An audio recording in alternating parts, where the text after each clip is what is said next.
Hey, welcome back to Page Break Podcast with Rich and Brian.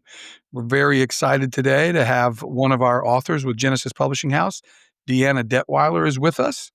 And so we're going to give her about 30 seconds here to intro herself and her story, and then we're going to jump right into a really cool interview. Deanna, would you take it away? Yeah, so thanks for having me on. I would say that one of the unique things about me is the fact that I started writing fairly early on. Ever since can remember, I was imagining stories, and then that soon led into writing. And before long, I was tying all the stories together into a single series. Cool. And tell us the name of your book and where you can find it.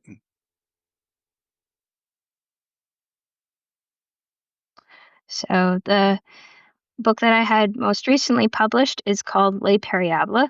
It's available on Amazon and other places. I'm not even sure where all, but if you look it up online, you can find it.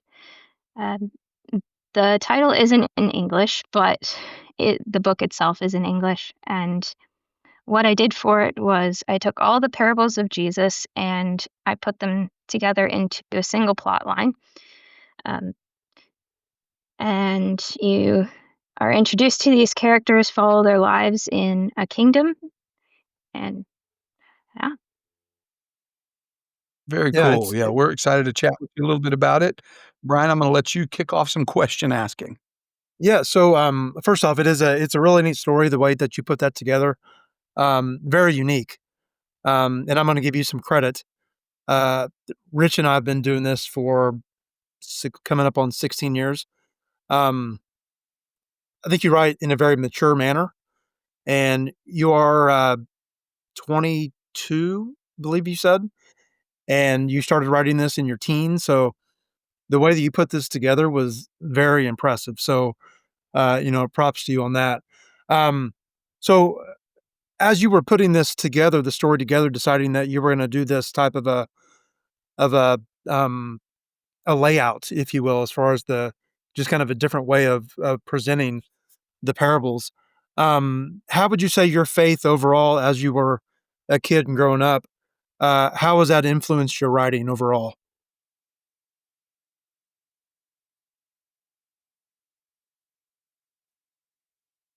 I would say it has greatly influenced it.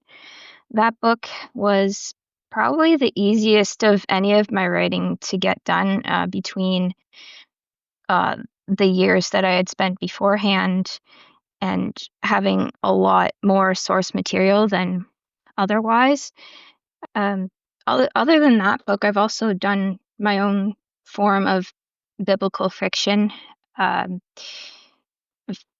whether it's as vague as just loosely basing a story off of Esther, or I bring various characters back in time to witness the stories. Um, so, and I would say that throughout the series, I would definitely incorporate the various things that I have learned and studied in the scriptures into my writing, just in lots of different ways. Yeah, that's great. I echo what Brian said. I wouldn't have when I way back when we very first started talking. Actually, this is kind of a cool story. I think you and your mom together called me, right? At the very beginning? Was I talking to both of you?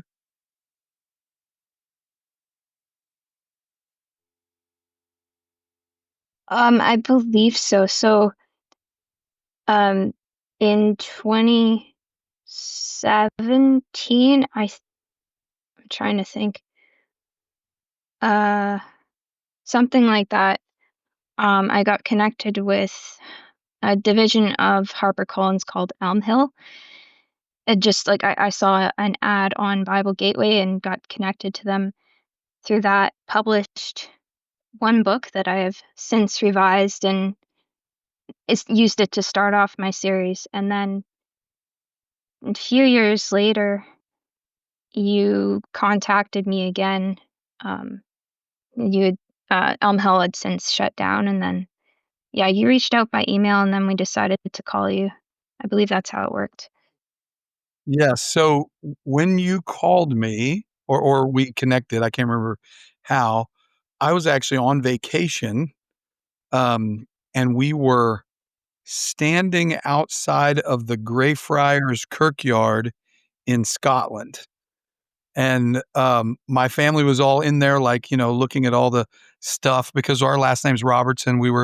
There's a lot of Robertsons that are buried there, so they're all in there trying and I was and it was like 40 it was so cold.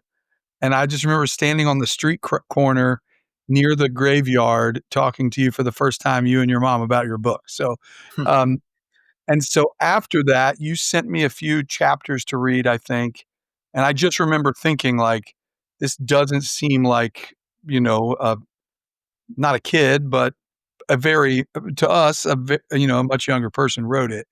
So, how do you kind of balance doing kid stuff, but also writing a book? Like my daughters don't sit still long enough to write a book. I have a 25-year-old, a 23-year-old, a 19-year-old. Um, so kind of talk about a little bit of balancing kid life and all the stuff that teenagers and 20 somethings do and actually sitting down and writing a book.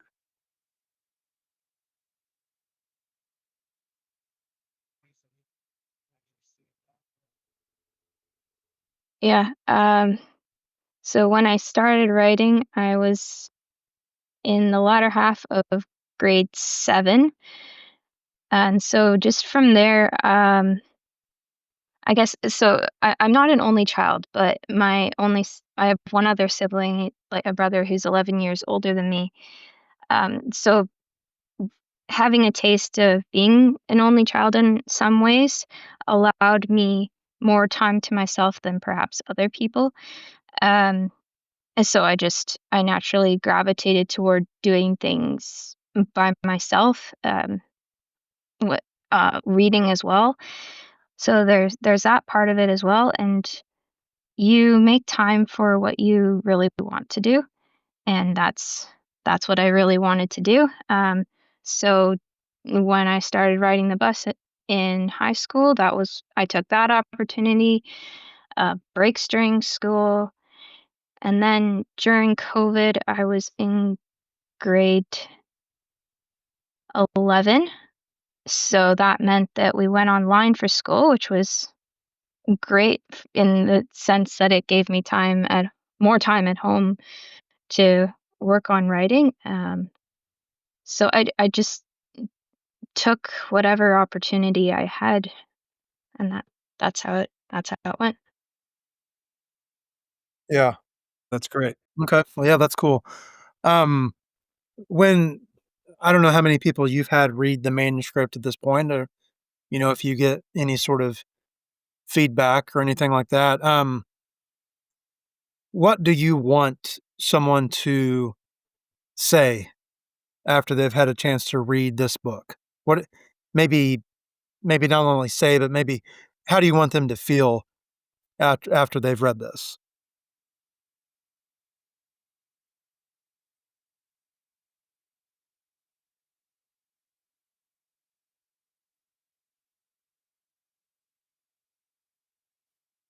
Mm. I mean, that's an interesting question because it's not necessarily what I have in mind as I'm writing a story. Um, I just end up writing the story, but I guess meaning, yeah, that means that themes can come out later on. Um, so I guess one of the main things that came from this book was the single line of like there's reason to rejoice.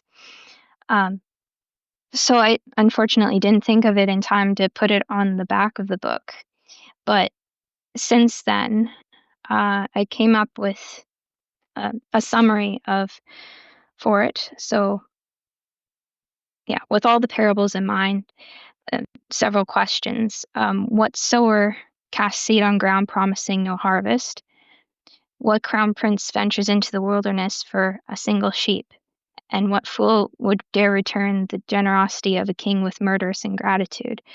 But when the lost are found, when the dead are raised, when the ground yields a harvest, there is reason to rejoice. So just, yeah, throughout all the parables, there's really the sense of, like,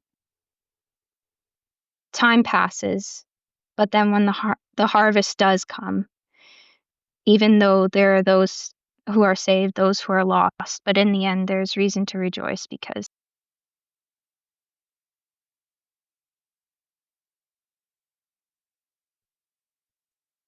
Yeah, that's Yeah, great. I love the absolutely. synopsis. Um, I'm a big fan of, so I was a pastor for a long time. I love preaching on the parables. This is an author that I guarantee you have never heard of, or if you have, I'm just gonna be shocked, but there's a very old author called William M. Taylor, and he wrote several really good sermon books on the parables. If you haven't seen those before, you should definitely look them up because they're old and a lot of them are collector's items. They're a little bit expensive on eBay, but I would give one a shot because they're really good. So we've kind of looked at your faith and inspiration and big picture stuff. We're going to jump into next kind of some advice. There's going to be some would-be authors that listen. Um, so we're just going to ask you some stuff about what writing, kind of on a day-to-day level looked like for you. So when you're in the middle of writing this book and you're like, okay, today it's Saturday, today's a writing day. What did that look like for you?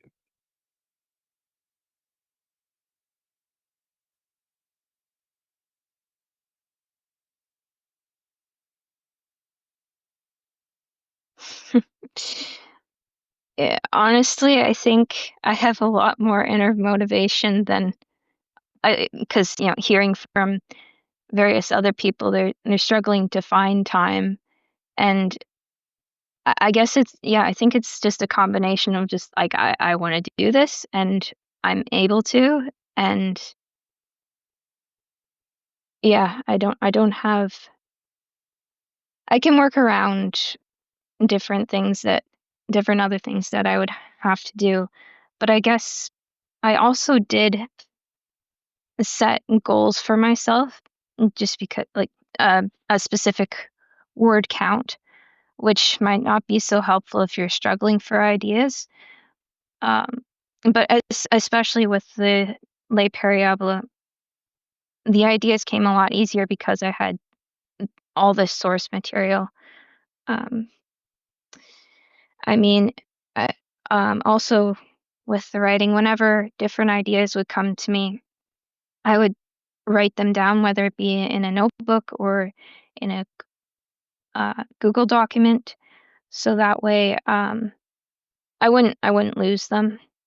So I think that should be helpful for anyone, so that you're storing up all these different ideas, and then you can use them whenever you have a moment. Yeah. That's great advice. Yeah, for sure. A lot of people struggle with like they want to write, but they they have an idea or an outline, but actually getting that and turning that into, words, left to right words, that create a paragraph and then a chapter and then a section and all of a sudden you got a book. Not everybody uh can do that, easily. So that's great that you were able to do that. So again, I'm going back to in a this is a it's complimentary, but I know we've harped on it a couple times, but like as you were doing this stuff in your, later teen years, early 20s, and you have other friends that are maybe doing some other stuff that are focusing on different things, very different than what you're doing. Was that ever like, in your opinion, like, did you feel like, wow, I wish I didn't have to work on the book today, or did you have your friends being like, okay, come on, let's go do this or that, and you're like, well, no, I got to write my book. Like, was there any sort of social conflict as you were writing?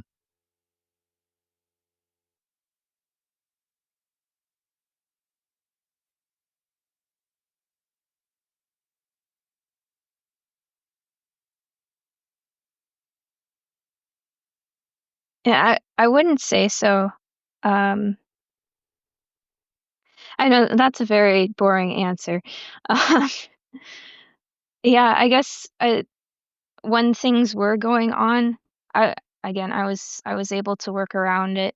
Um, I mean, and like I said, I would write on the bus rides to school, other car rides, just yeah, different opportunities. Okay, I understand. And Um, did you go to a public school or private school or homeschool? How did that work? Oh, you said you rode the bus, so you went to public school then.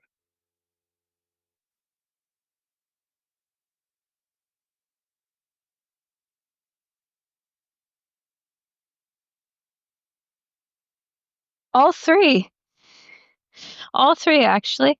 Um, so for, kindergarten through grade 2, I was at one private school, and then for grade 3, I split the time between that private school, like a private Christian school. There are several in this area. So I was there full time, to start out with, and then I split the time between there and home for grade 3. Grade 4, went back. 5, 6, I went to another private Christian school. 7, 8, switched back, because my parents definitely prioritized Christian education, for those younger elementary years. And then for high school, just like my brother did, I went to the local public school, um, because, I mean, by then you're older, you get a chance to, interact with other people who are out there.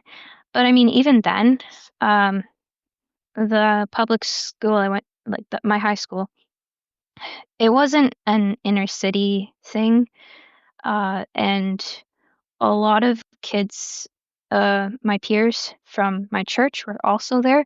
So, I mean, it was maybe not a full public school experience in some ways, uh, but yeah, so that's kinda where I'm from. Yeah, so you had a strong circle. I get it. So, what advice would you give if you're, um, you know, talking to an aspiring author? Give them some bullet points of advice on how to get this done, get the book over the finish line, publish, promote, whatever things you've picked up along the way. What advice would you give?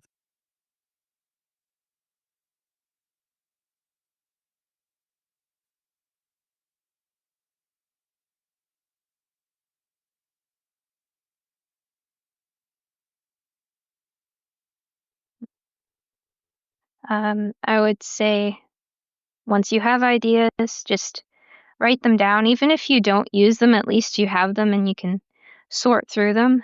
And then, even if you're writing scenes out of order, just take the notes that you have, translate them into an actual story.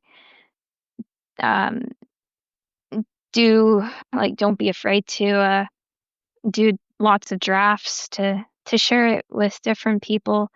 Um, I mean, as far as drafts are concerned, I like I said, I started writing coming up on 10 years ago. So, one of the things I've seen is that if you leave a story sit for a few years, you can come back to it. And even if you've had no one else look at it, you're basically looking at it almost like a different person. So you have that benefit as well. So yeah, um, it can seem like, oh, I don't really want to wait all those years to get it done. Um, But I mean, that's one of the things that's ended up being a part of my writing journey. Um, but yeah, certainly it's good to have other people looking at it because they'll think of things that you won't. Um, they'll they'll see random proofreading things that you'll just pass over. They'll come up with questions about your plot that it's like that you never would because it's all in your head. Um, yeah, and then maybe if you had a more specific question as far as publishing or other aspects, that you wanted me to touch on, but Yeah, I mean, so, anytime someone publishes a book, you know, there's a, you know, you don't necessarily know exactly what's gonna happen on the other end of the email, the production line. Like, someone asks you something, you give them a concept, they give it back. There's a lot of back and forth in publishing. Did you enjoy the overall publishing experience with Genesis?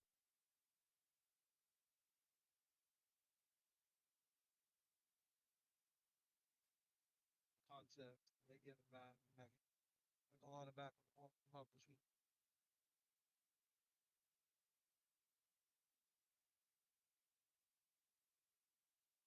I mean, since it's been a little bit and I'm looking back and I don't really have anything that stands out like a sore thumb, I think I can safely say that it was a good experience.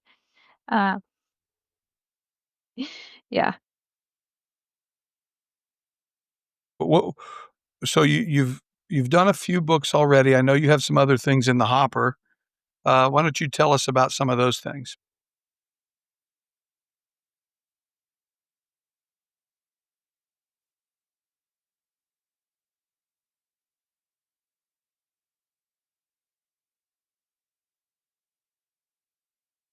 Mhm. Okay, so I started writing in 2016, and that my first inspiration was Narnia, and that book was published several years ago. And then um, I followed those characters and ended up with 5 books, not necessarily 5 400 pages, but I split it up into 5. And then along with that, I wrote several other novels, and yeah, the series just kept building until um, I came to the point where I was like, okay, now what? And I thought of the idea. So I think recently I had watched the Lego movie and then Night at the Museum, where they bring all these random characters that you'd never think would belong together. I mean, you've got a cowboy and a Roman centurion. What I took from that um, was, oh, I already have all these characters that I can throw together that haven't been before. And then I also added in the question of what would you do if you could go back in time? Like, what would you change? What would you keep the same? Um, so that's the premise of the series. Since then, I have gone back, done a ton of revision, especially on that first book, because grown up a little bit since then, and there's a lot of things that needed tweaking. And just overall in the series, I've made it more cohesive so that it's a more united history. Um, it does span a number of years, and the overall picture is of this author who is weaving this large story. And a bit of a spoiler, but in the midst of this series, with the characters getting a chance to go back in time, um, the reason why is because the author is a bit crazy and wants to have an adventure, so she puts herself in the story. So I have all these things written, and I'm just working on getting it out there. A friend of mine has put a website together for me, so hopefully we can, I don't know, link that somewhere. But yeah, that's Yeah, Yeah, absolutely. for sure. We can link the website in the notes below. We're very excited to, see the things that are happening next, and we'll keep watch for those. We appreciate you taking time to chat with us and share your experiences with our listeners. And yeah, we just wish you the best in your future endeavors. And if we can help, certainly keep in touch.